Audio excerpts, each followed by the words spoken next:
好多人都問我，依家有 AI 啊、ChatGPT 啊、Gemini 啊，點解要揾你去服務我呢？咁其實好多時候 AI 只不過係解答你嘅問題，但係佢唔係一個真正了解你嘅人。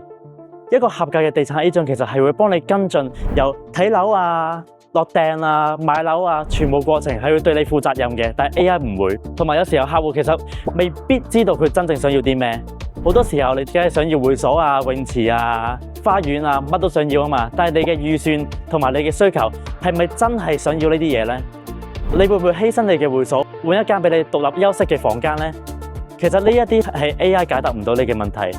一個合格嘅 agent 係會親自去了解你嘅需求，佢會以一個街坊嘅形式去訪問翻以往幫佢買過樓啊、幫佢租過屋啊嘅客戶。呢一啲親身經歷，得 agent 可以用佢嘅經驗話俾你知，以往租過呢一個屋苑嘅人係住得點樣啊。但係 AI 係絕對唔會有呢啲咁嘅資訊，相信一個地產 agent 嘅經驗，而唔係你見到間屋光鮮亮麗啊，就見到佢好似乜都好啊，但係住落去你發覺個餡其實唔係你想要嘅心水，就好似結婚一樣，一間屋其實都係好多時候你買完或者租完都係過成世人啊，但係你發覺其實外表唔係一切，入邊嘅餡先係你想要嘅嘢，其實係一個合格嘅地產 agent 可以俾到你，而唔係 AI 俾到你嘅嘢。